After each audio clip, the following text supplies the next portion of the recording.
So light it up, let His love shine. Stories of grace, hope redefined. Heart to heart, let's lift our eyes.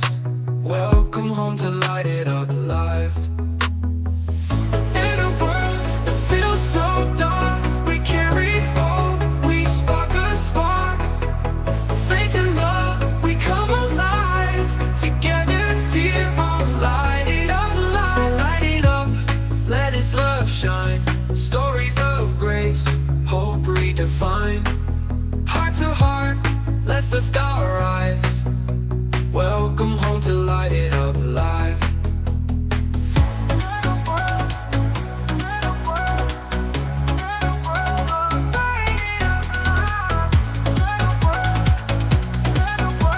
Welcome home to Light It Up Live. In a world that feels so dark, we carry hope, we spark a spark. Faith and love, we come alive. Together here on Light It Up Live. So light it up, let His love shine. Stories of grace, hope redefined. Heart to heart, let's lift our eyes. Welcome home to Light It Up Live.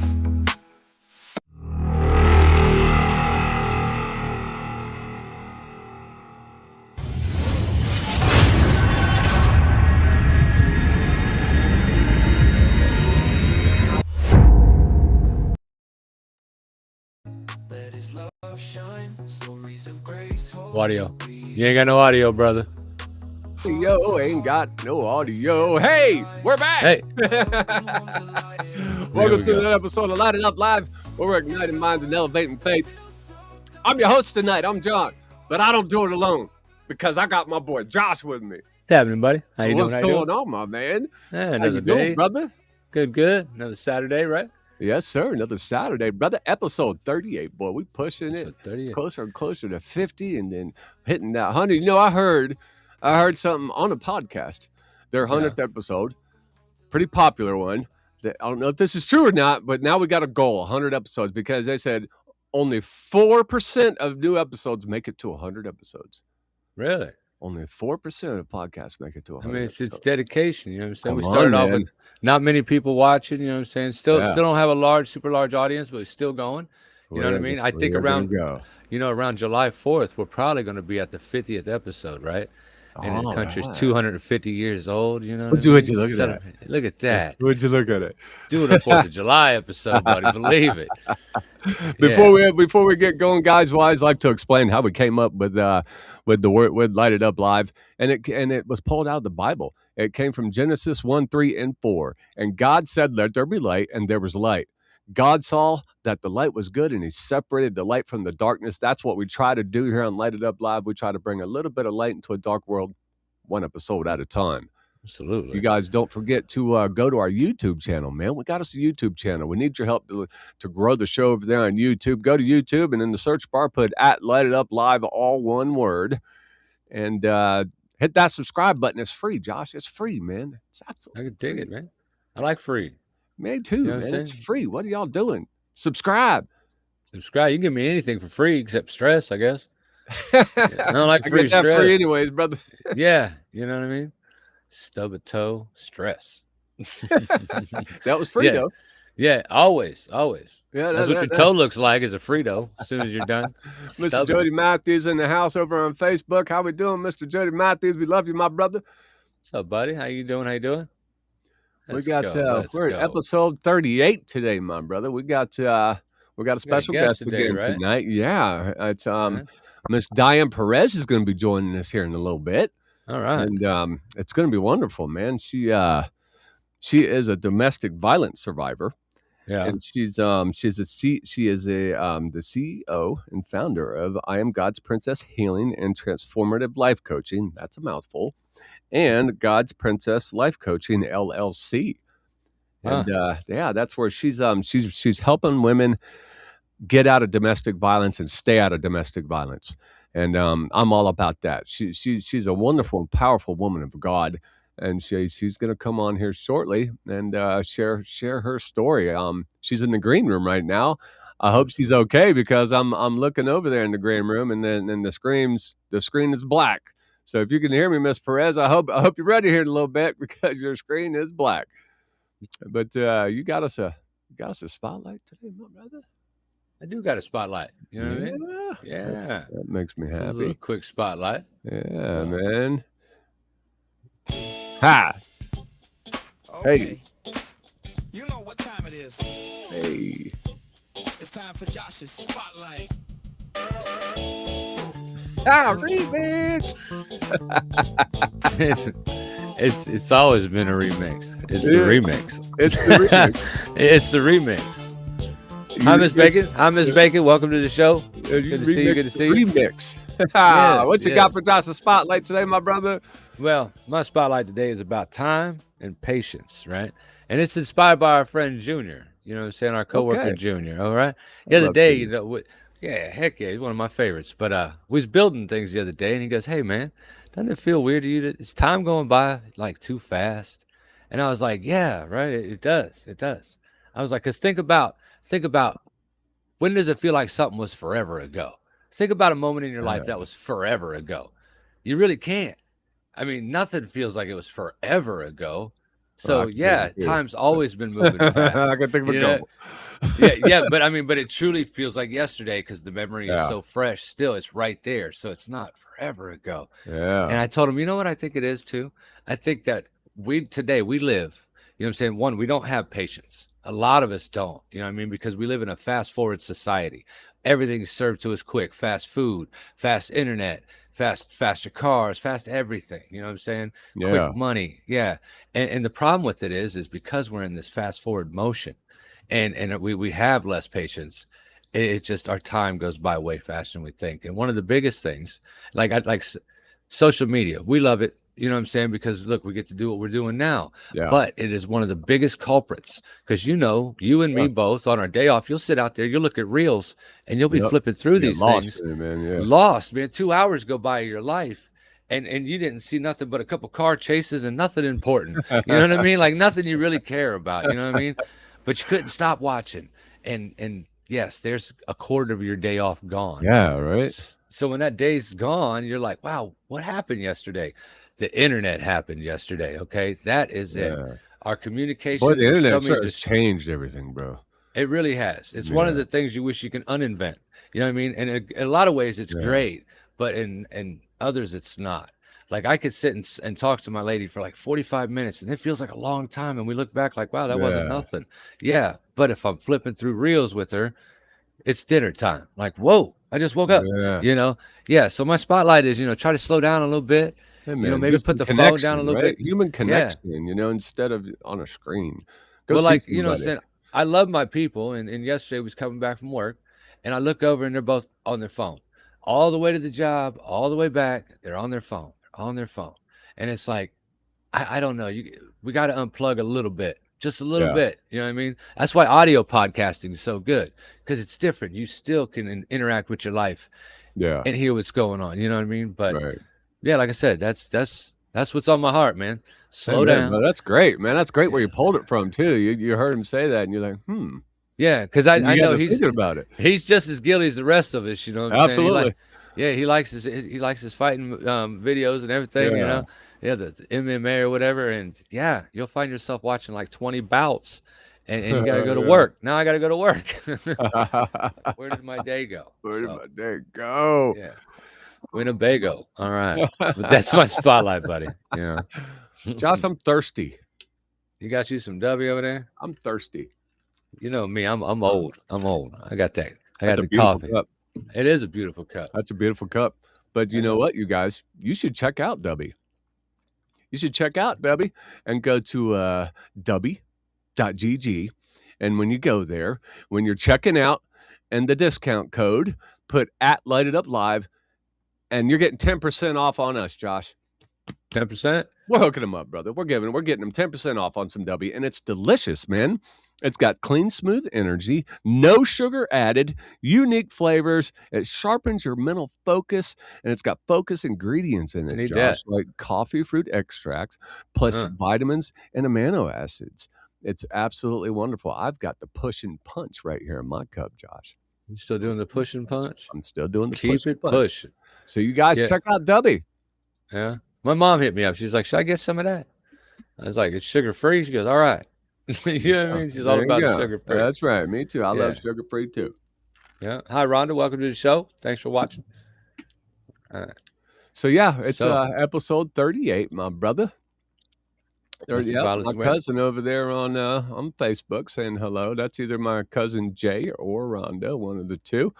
But yeah, it's episode 38, and we do have a special guest, and we're about to pull her in right now. It's Miss Diane Perez. And like I said, she's going to speak to us about domestic violence, share her story, and give some women some hope. So let's pull her in. I hope she's there because the screen's black. I'm a little nervous. Let's pull in Miss Diane Perez. Miss Perez, are you there?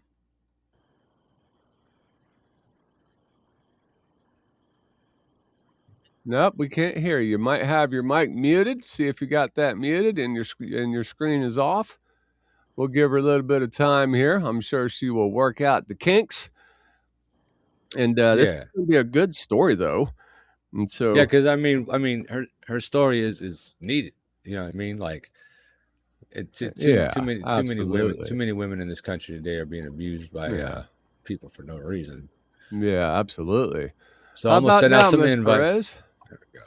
I think I can hear you. I can't hear anything. I can hear you. Hear you. I can hear you. That's okay. We're gonna get her. We're gonna get her figured out. I'm gonna mute her for now because I don't want her to accidentally say something.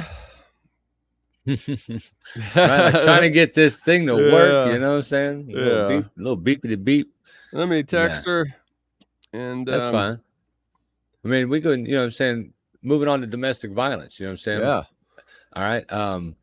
Like I personally don't have a story.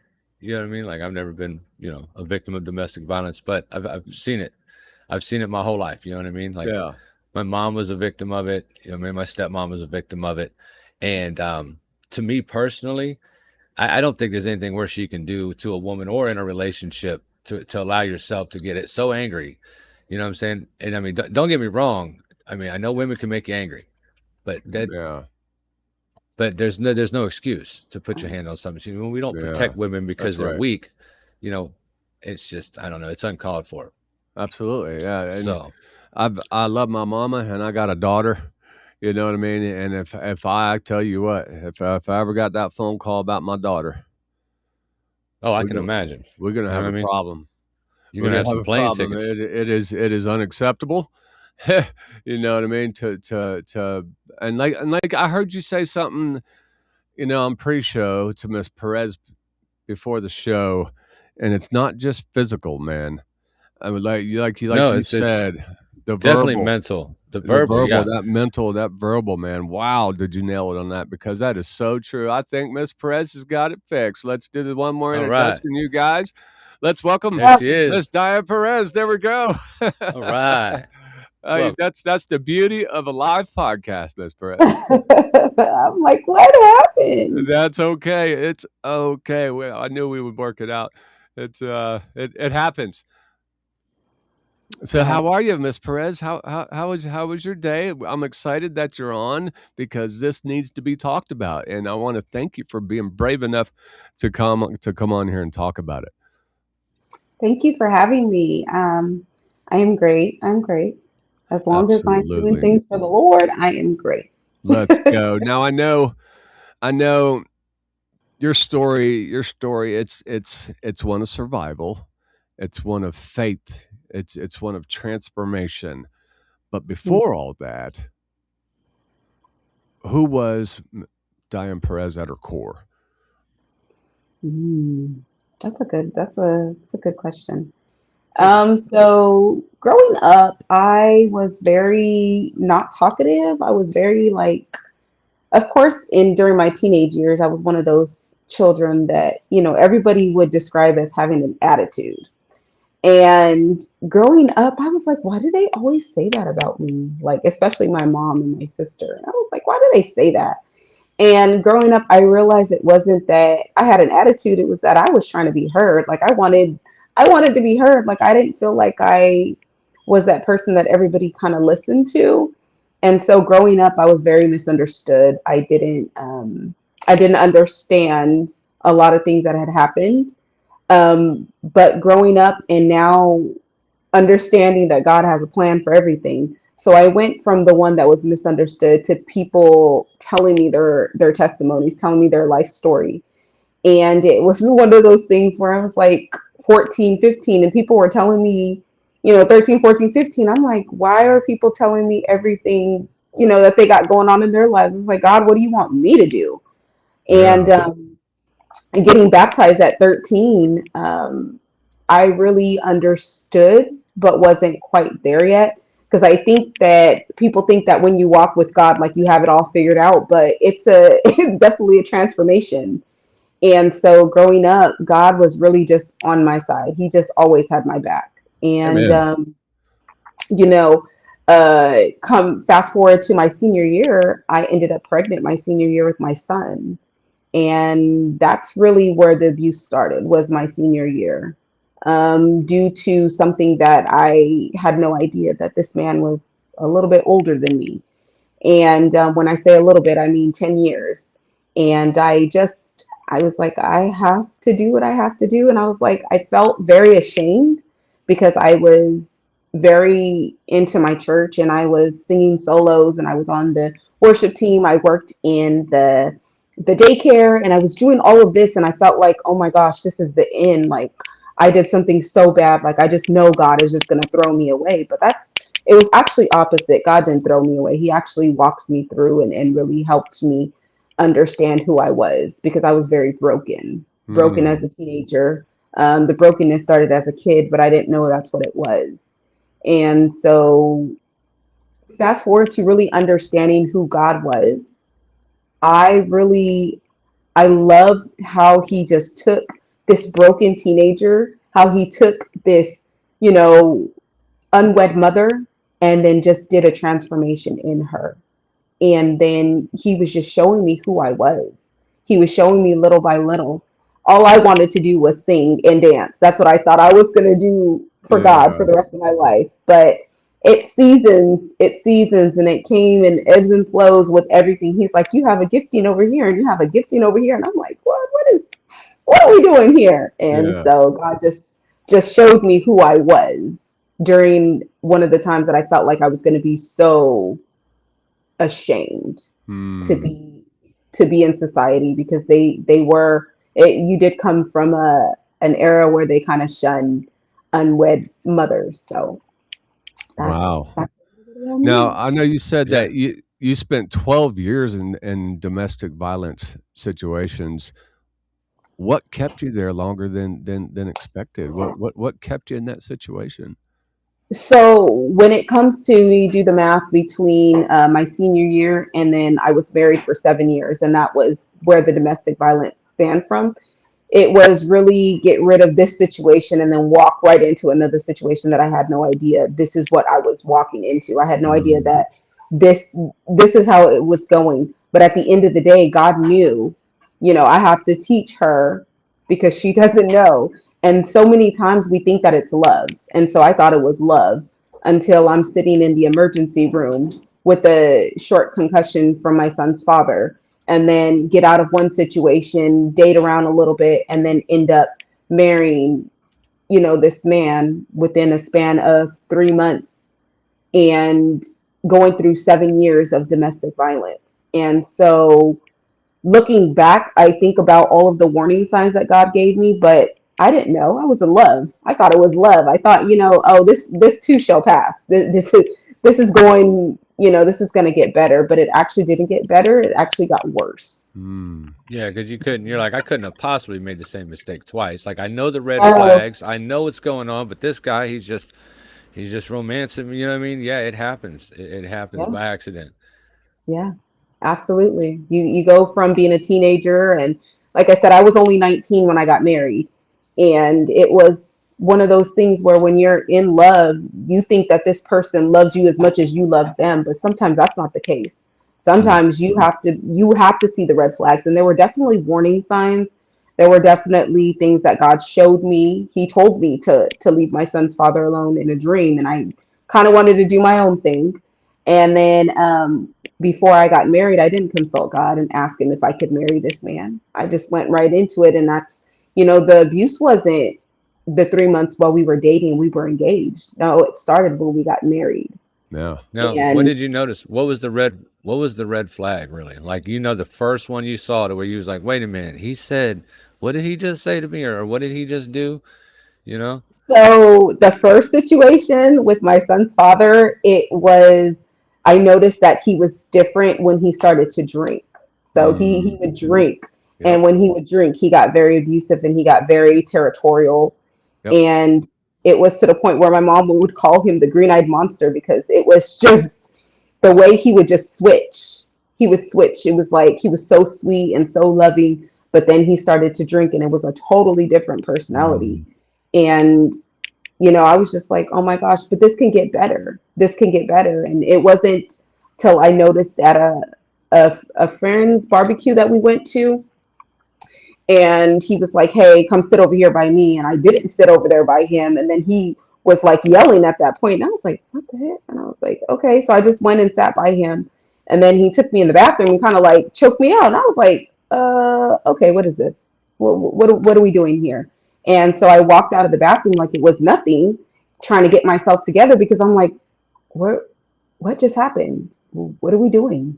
That's not him. He doesn't act like that towards me. But he did. No, that was not normal for us. And I was like, okay. Yes. And then some men will treat you like property. Yeah. You know what I mean? Yeah. Yeah. Like me and Miley, one of our favorite songs is a song called Freedom by George Michael. And it pretty much just says, I'm with you because I love you, not because I own you. You know what I mean? And I love that song. Yeah. Well, it's good you saw the red flags, and then you're out of the second relationship, I'm sure, as well. So was that the breaking point, or what was it? What was the breaking point? What was the breaking point that made you say, I'm not living like this anymore? What was it? So at the end of that relationship, it was me sitting in an emergency room and God saying that this is not who I have for you. And so I knew right then and there, like, I had to go, because that slight concussion could have been a totally different ending. And then the coming out of my marriage, it was God giving me a dream, letting me know that, he had a mistress and he was not going to choose me, and he was not going to do right by me. And God was like, you need to go, or if not, you're going to be hurt worse than what you are. And I'm looking, because I'm waking up and I'm like, well, he's right here. I don't know what this is about. And so then God started to play it out, and exactly who he showed me in the dream is exactly who it was. But I kept trying to hold on and thinking that I could just fix him, that I could just make him be this person, this great husband that I expected. But at the end of the day, I realized you can't fix anybody. They have to be willing to change. I'm not God. I can't fix anybody. That's not my job. My job is to love you. We all come from trauma. We all come from childhood difficulties and stuff. But at the end of the day, we have to remember that when somebody loves you, they're willing to change because it's something that's hurting you. It's not because of, oh, I want to change just for a little while and then I'm going to go back to my ways, because that's what draws us back in. It's like, I'm going to do whatever you want me to do. I'm going to, continue. You want to go to counseling? We'll go to counseling. You want to go back to church and talk to the pastor? We'll do that too. But then it's like, okay, but you're not genuine about it, and there's no change behind your action. Your words are saying something, but your actions are totally different. And so after that, God just started to show me. And one day I was like, you know what? I looked in the mirror and I was like, I'm too pretty to be walking around with bruises and black eyes. There's no reason for me to walk around looking like this. And I said, you know what? You're right, Lord. I need to go. And I started to get ready to go. I started to, get documents together and send them from Virginia to California to my mom. Important documents. I started to, start packing stuff little by little. I started to make an exit plan. And, with 3 little children, I was like, well, I can't take a plane because that's very expensive. And so I ended up taking a bus. And I ended up telling God, if you help me through this, and if you want me to leave, then you're going to help me through this because I don't want to deal with this. And I don't want my kids to think that this is the norm. I don't want them to find abusive partners. I don't want them to become abusive partners because of what they're seeing. No, and most of the time, abusive people like that don't change. They really don't. I mean, and then us trying to change them is impossible. There's just nothing you can do. That's right. Yeah, it's they got to do it for themselves. Now I know you say that eventually God finally gave you a sign that it was time to go. During that season, that 12 years that you dealt with that, did you still have a strong relationship with God, or did you struggle with him because you were going through that? No, actually I got closer to God. Like, it was to the point where me and God were locked in. Like, I would just come to him and I would cry to him and I would tell him, like, God, I don't understand. Like, if there's something that I'm doing wrong, fix me. I don't know what to do. Because, mind you, the first relationship didn't last as long as my marriage. So the first relationship was about, maybe give or take, about less than 2 years, and having a child, and then jumping into a 7-year relationship with only knowing this person after 3 months. And so with that being said, I thought it was like, oh, okay, this is going to be fresh. Like, we don't really know each other, but we know we love each other. And so that's all that matters.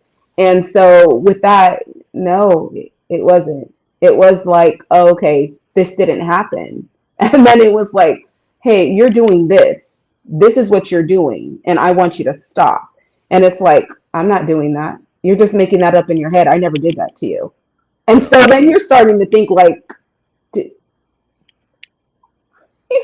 I'm second guessing myself, because I'm like, wait a minute, did I just make this up in my head? I'm definitely not crazy.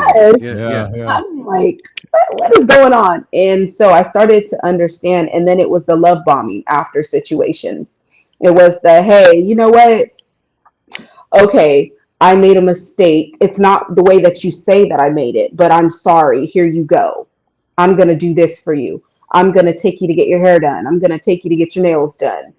And it was one of those things where you kind of just, I got used to it. I was just like, you know what? I mean, I guess it can get better, right? And I was just always second guessing myself. Well, you had hope. When you have hope, you'll put up with so much. You know what I mean? Yes. Like everything's based around it. Yes. Now, in your in your bio, you said that God told you to leave California and move to Texas. God was right. Sorry. How did you know? How did you know that it was him telling you to do that? How did you know? Oh, okay. So when God told me to leave Virginia, I went back to California. California is my hometown. And so I was there for 7 years. And during that time, I was healing, and just, it was just me and God. It was me, God, and my children. And I was like, God, you got to heal me, because I'm so broken. Like, I don't know what to do. Like, this divorce is taking me to a whole nother level. I don't know what to do. And so I sat with him. I healed with him. He taught me what to do and how to do it. He was like, you don't know your worth. You don't know your worth. And that's why you allow this to keep happening. You don't know who you are in me. And so he taught me who my identity in Christ was. Because if I knew my identity in Christ, I would have never went for this. Like, God doesn't want us to deal with that. He doesn't want none of his daughters to deal with that. He doesn't want none of his children to deal with that. That is not what he has for us. That's not his best. And so within that time, I think it was during COVID. It was COVID time. I was off of my job. I worked for this casino, and I was off of my job. They sent us home. The kids were out of school. I was done with my schooling. And so I just had a lot of time, and I was like, God, you know what? I don't know what you want me to do. I was like, but I'm all yours. I don't have no distractions. There's no work. There's no school. Like, the kids are here. We don't really have much we can do right now. So what do you want me to do? And God started to speak to me. He was like, okay. And so he was like, get up on Sundays and start making bagged lunches and go out and start feeding the community, the unhoused community. And I was like, okay, which is amazing, because I just love how God just does stuff. You see that So my smile, Josh? mom, You see that smile when she so started talking about that? my mother, she had this friend. And so for my birthday, I was like, you know what, God, I'm going to start dedicating my birthday to you. And so I went out with her to go feed the ones that are housed. And she had blankets, she had books, so she showed me where to go. Well, fast forward a little bit later, she ended up passing away. And so when God told me to go out and feed them, I was like, okay, I could do this because I know where to go and I know the back roads and I know everything about it. I was like, so I was ready. And so I told my kids we started making lunches and we would go out on Sunday nights and we would go and pass out bag lunches, talk to them, tell them, Jesus loves you. Yeah. And then after that, it was like, okay, so every day I would get up and I'm like, what do you want me to do today, God? What are we doing? And so I love that. it became this, hey, go here, go there. And I was like, Yeah. you know what? I need to take my kids on a trip. We need a family vacation. So we ended up going to Seattle. Seattle is one of my favorite places. And I told the kids, I was like, hey, we're gonna go here. So my daughter, she's 16 now, but she was 12 at the time and she'd never been on a plane. All of us had been on a plane traveling here and there, but she had never been on a plane. So I was like, I need to get her on a plane. So that's where this trip to Seattle kind of came into play. And so I'm getting ready to take them to go get on, I think it was the marina. And I was like, let's go down here. And God was like, turn left. And I was like, okay. So I turned left and I end up with some more people that are unhoused. And I just start talking to them because I'm a people person. Like, I love to talk to people. Oh yeah. And so I'm just talking to them. And, one lady, she was like, can you pray for us? And I was like, absolutely. I was like, you need me to pray? I got you. And so I was just sitting there talking to them. I ended up praying for them. And, God was like, okay. And so I was kind of lost. And I was like, I don't know where to go. And they're like, oh, yeah, you just go this way. You just go this way. And I was like, okay, thank you. But God started to do that a lot more often. And so I had booked this birthday trip to Florida. I wanted to go to Miami, Florida. I'd never been to Miami, Florida, and I wanted to go, but everybody had to work or they couldn't go. So I was like, I'm just going to cancel my trip. So they gave me trip credits. Well, trip credits a year later, exactly the day that they were supposed to expire, God said, look at your credits. And I was like, so I looked at them and was like, oh, I need to book that trip. And so I'm trying to book the trip to Miami. It's not working. I'm like, what is going on? So I'm trying to book it. It's not working. They want me to pay way more than what I paid. And I was like, I don't want to do this. And so with that, I go and I'm talking to the lady. And then I hear God say in the Walmart parking lot as I'm sitting in my car, he was like, go to Texas. And I was like, Oh, Texas? And I was like, what's in Texas, Lord? Texas. America. Okay. America's in Texas. That's right. I was like, what? Okay, if this is you, I'm not going to have to pay anything extra. So I said, what part of Texas? So he says, Fort Worth. I said, okay. So I end up booking the trip. I end up getting everything situated. I don't have no money to go to Texas. I'm like, I don't even know why I'm going to Texas. So I get in my prayer closet. I'm start talking to the Lord, and I'm like, so he highlights two of my friends, and he was like, reach out to them, let them know that you're going on this trip, and that to pray for you. So one of my friends was like, I'll be standing in prayer with you. The other one was like, hey, I want to sew $100 into you, and I was like, girl, you don't even know because I ain't got no money. I don't know what God want me to do. Yeah. So I'm like, okay. So, she sews the $100. I get to Texas and I'm like, now what? I'm like, I ain't got no hotel room. I don't know what we're doing. Like, what are we doing, Lord? Where are we going? Yeah. You must have a Following plan. you. Right? Like Yes, I saw a tumbleweed go by. Where are we going? I'm getting hungry, I'm Lord. following that. my goodness. So after that, I was like, well, God, I don't have no hotel room. So you must have something in the works. So I went to the hotel that I had booked, even though I had no money. It didn't work out. So I went back to the airport and I was like, okay, Lord, what are we doing? And he was like, what if I told you to sit in the airport and pray for 3 days? You want me to do what? I was like, you want me to sit in the airport and pray for 3 days? And I'm looking like, because there's still pride in me. And I'm like, oh, okay, Lord, if that's what you want me to do. He was like, don't worry about everybody. Everybody's coming and going. Nobody knows you. You'll be fine. So I sit there and I'm praying for 3 days. I end up meeting this young man, and I'm thinking, okay, I'm gonna I'm gonna maybe God sent me here to get a husband. That was my thought. And so I was like, okay. So I'm talking to this young man, and I'm just like, but then it starts to go left, and I'm like, yeah, I don't think that's it. So then I'm sitting there and I'm getting frustrated with God, and I'm like, listen, I was like, God, I don't know what this is. I don't know what we're doing. I don't know why I'm here, but this looks totally crazy. And so then God starts to break down some stuff to me. And as he's breaking it down to me, the young man calls me, and he's talking to me, and I'm like, and I start to ask him, and I'm like, are you Muslim? And he was like, yeah. And I was like, oh, okay. So we talked for a little bit. I hang up, and I was like, yeah, that's not going to work.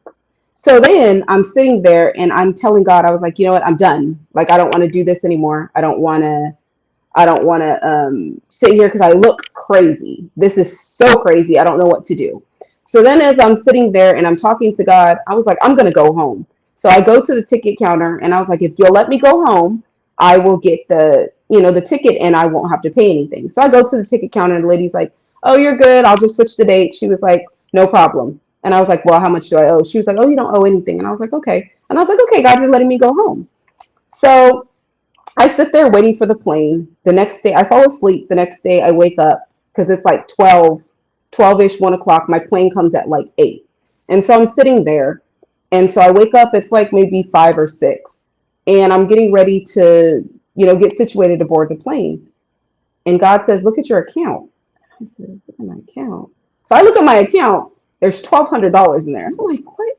What is this? I was like, where did this money come from?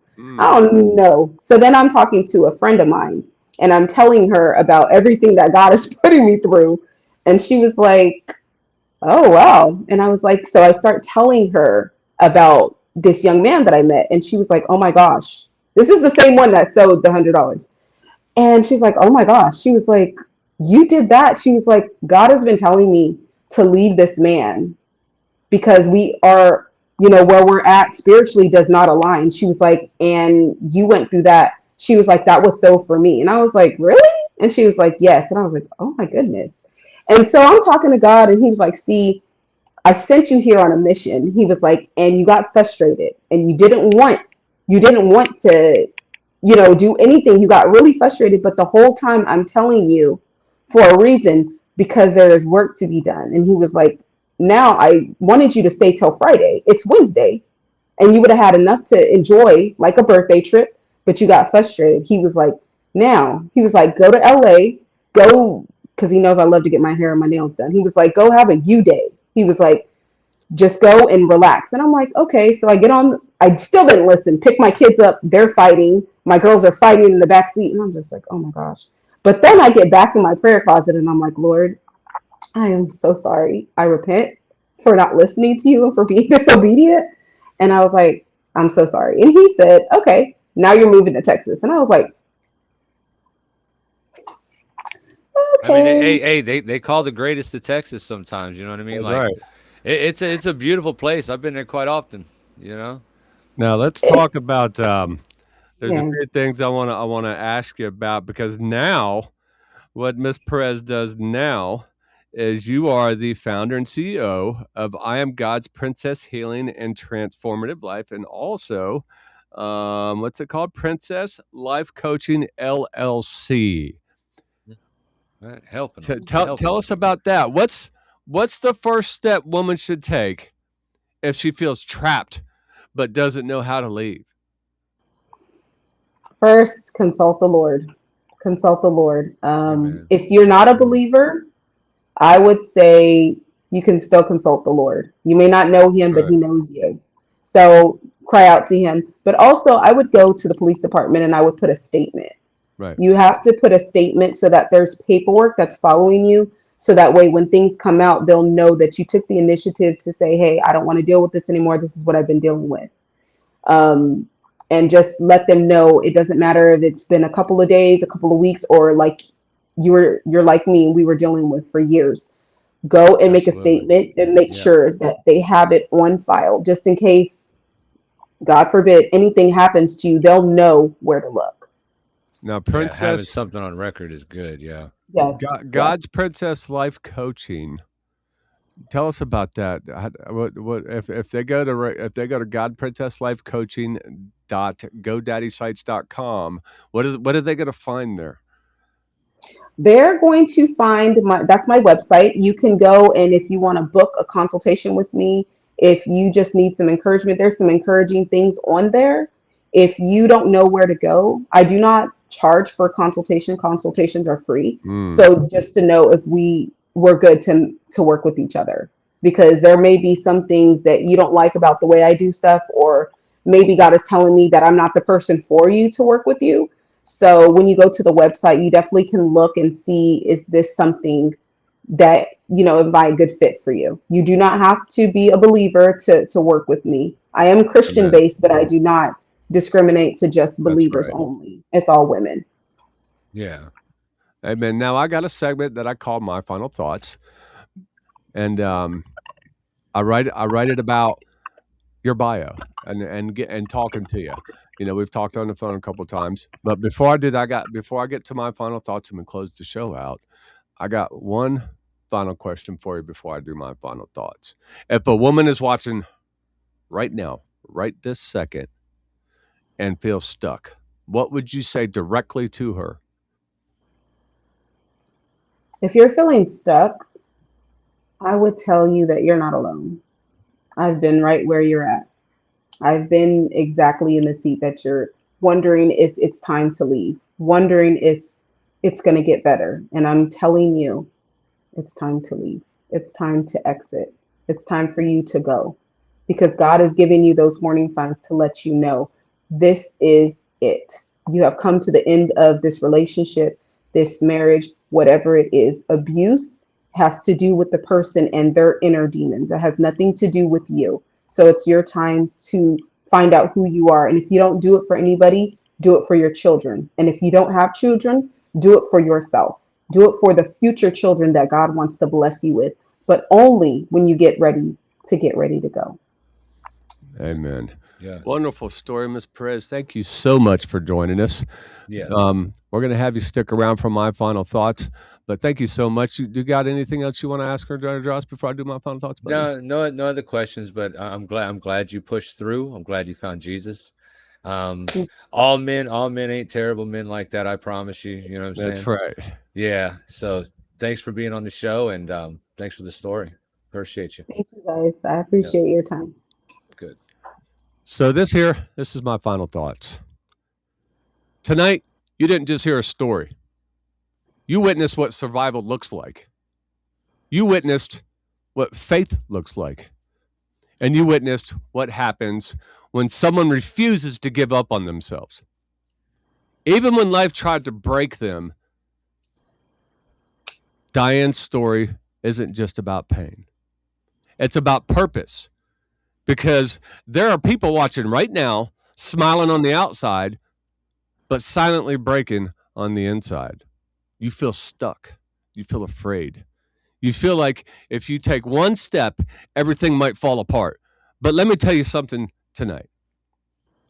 Staying where you're being broken will cost you more than leaving ever will.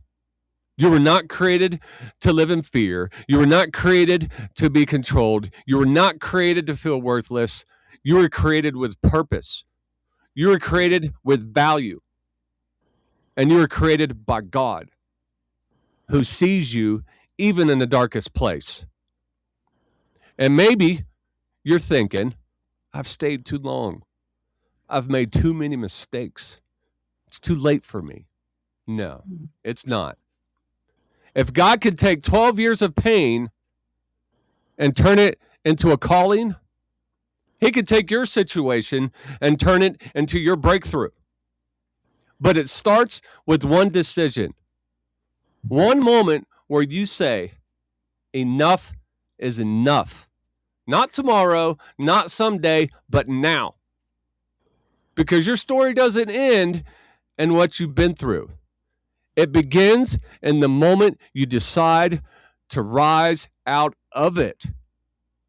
And just like Diane, what tried to destroy you can become the very thing God uses to build you. and to help someone else find their way out. So tonight, don't just watch this. Don't just feel this. Take a step, speak up, reach out, and choose you, because you're worth saving and your story is not over. Those are my final thoughts. Man. Well, Good Ms. final Perez, thoughts, bro. thank you so much for joining us. And we hope to see you again soon.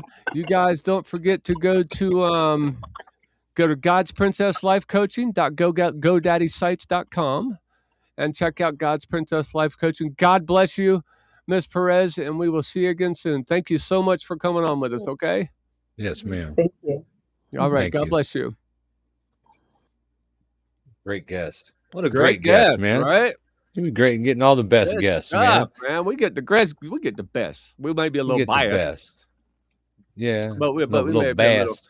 We guys, now we can kind of catch up on some of the comments over there, interact with some of the Rob. comments. We got Rob over there on Facebook. Good to see you, Rob. Pretty happy He that will you put us come. back together in front of all those who tried to tear us down. Oh, Rob's cool. We got my mama, Jerry. She's over there on Facebook. Love your story, Diane Perez. Amazing. Let's see. We had Celeste. She popped in. She said, so good. Rob chimed in. Mr. Ventura. Mr. Ventura popped in and said, salute, brothers. ¿Cómo estás? Salute, my brother. Oh, look at there. Como está? I don't know. Yeah, that was great. That's more than I could do, but I just repeated. I told him, I was like, the only Spanish word I know is lunch. And that ain't even Spanish, you know? Yeah, and how do you know that? It was the first word they'd always hollered at me. Hey, lunch? Lunch? I'm like, no, it's Josh. They're like, oh, lunch. Okay, great. Lunch it is. Well, that was another wonderful show, man. Miss Perez, she did a wonderful job. And you guys don't forget to join us next week, man. We'll be right back here next week at Saturday nights, 7:30 p.m. Eastern time. So make sure you check us out. Go to our YouTube channel and check out our YouTube channel and put @Light It Up Live in the search bar, all one word, and do us a favor and subscribe. Anything else, Mr. Josh? I ain't got nothing, man. Good show, brother. Amazing. You guys remember, your rope's longer than you think. God's rope, it has no end. And hold on tight. Amen. Let His love shine. Stories of grace, hope redefined. Heart to heart, let's lift our eyes. Welcome home to Light It Up Live.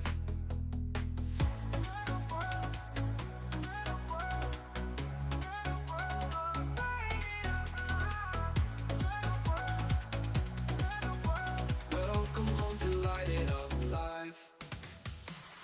In a world that feels so dark, we carry hope, we spark a spark. Faith and love, we come alive. Together here on Light It Up Live. So light it up, let His love shine. Stories of grace, hope redefined. Heart to heart,